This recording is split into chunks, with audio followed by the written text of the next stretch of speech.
Hey guys, this is Caleb with Stain and Seal Experts. Today we're going to teach you how to stain this board-on-board fence with an oil-based stain.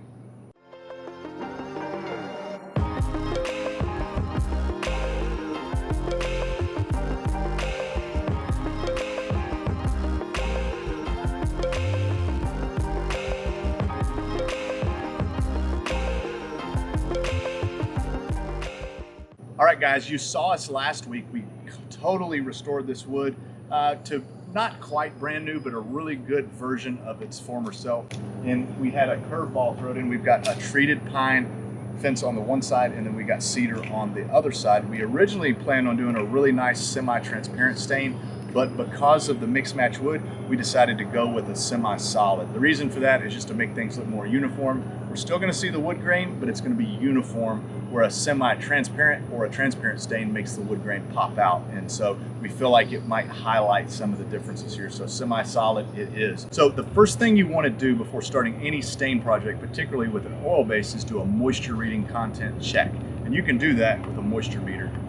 They can be bought at most little hardware stores, most home improvement stores, and it's just two probes, two prongs that go right into the wood, and it'll tell you an exact moisture content reading. We're looking for 13%, right around that. But if you're in South Georgia and Florida, Louisiana, you may never get down to that place, and 15, 16% may be the maximum that you can get the wood down to. This project today scores anywhere from 13% into that mid 14. So I'm happy with that. Our stains will work great in that range. What you're gonna see us do first is do some prep work. So we're gonna mask all the plants, the foliage, things like that. We're gonna check the wind. We're gonna make sure the rocks are covered up. We just don't want any stain getting on stuff that's gonna be hard to clean up later. We're gonna stand back and let Joey, he's one of our stain and seal experts, come in, and he's gonna do all this prep work. All right guys, so I'm gonna go over some of the equipment we're using today. We're using an airless sprayer. We've got a pump-up sprayer here with degreaser in it. We just got a couple of tools. We got a drill for mixing our stain up, and that is pretty much it. You're gonna notice that this is actually a homeowner model of sprayer here. This is a Graco Magnum Pro LTS 170. I've never used this sprayer before. It's one of the backup sprayers we've got on our truck, so I'm curious to see how it runs. And I'm sure it'll do a great job for us. The point of this is to show that you don't have to have a super expensive sprayer to do these type jobs. You can use a Home Depot model, so you get really good results.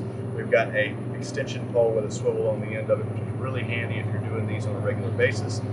The degreaser in the pump-up sprayer is for uh-ohs. If we spill some stain, if we get stain on something that we don't want it to be on, we can use this degreaser to get it off. And it's called cleanup. We make this stuff. It is a miracle worker. Spill it on concrete, it'll take it out.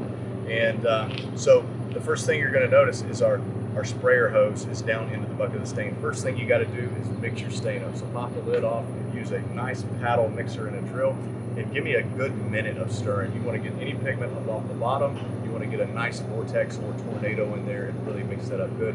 Our stains are well known to be a lot of pigmentation. That is one thing that we really don't skip on. We put a ton of pigments in there, and you want to get them up. Once you mix it up, you really don't have to stay on top of it. If you're spraying a fence, generally by the time you use the bucket, one mix is good enough. If you go take a lunch break or something like that, it's a good idea to re-stir it. So check out some of our equipment, and then we're going to get started spraying.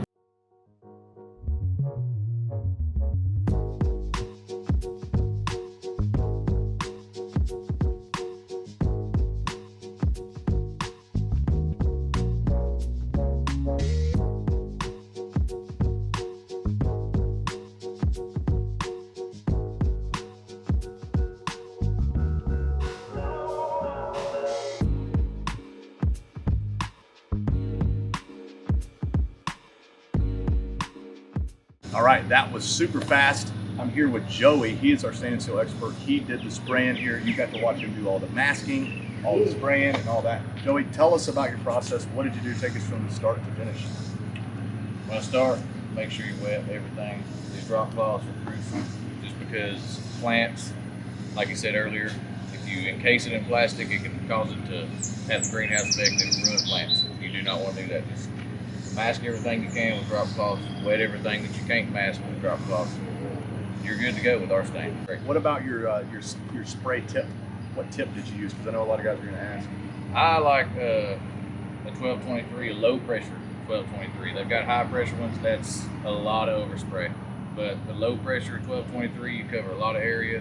you have to worry as much about overspray. It has been a life-changing tip for us. Right, so that's the RAC-X Graco 1223. We're not sponsored by Graco, by the way, at least not yet. If Graco's watching, we'd love to work with you. But that's a low pressure tip. And a lot of guys say, why are you using a 24-inch wide fan pattern? Well, you take that 24-inch fan pattern that's low pressure, and when we move it 6 inches away from the board, what do you think? 6-inch pattern? Yeah, I got about a 6 or 8 when I'm spraying. But if you're using a 5 or 519, 619, you move in that close, then you got a 3-inch, and you don't want to work with that. Yeah. So what he's doing, he's moving it closer to minimize the overspray. I don't know if you noticed, overspray was minimal. The wind was blowing that way, and very little overspray. Yeah. And you need a flood coat. Yeah. So what tips would you give people who are just starting out that want to spray something like this? What would you tell them? Man, just get your equipment, get the right tips, make sure you have masking material and some degreaser, and there ain't nothing you can't stain. What about gate hardware, metal fence posts, metal gate frames? What do you do to mask those things before you spray? Because obviously we don't have any here. I spray right over. Spray right over. Spray right over. Take a dry rag, and it's gone. Can you show us? I sure can. Oh no! Oh no! That wasn't supposed to be there. Let's get that off of there. That is awesome.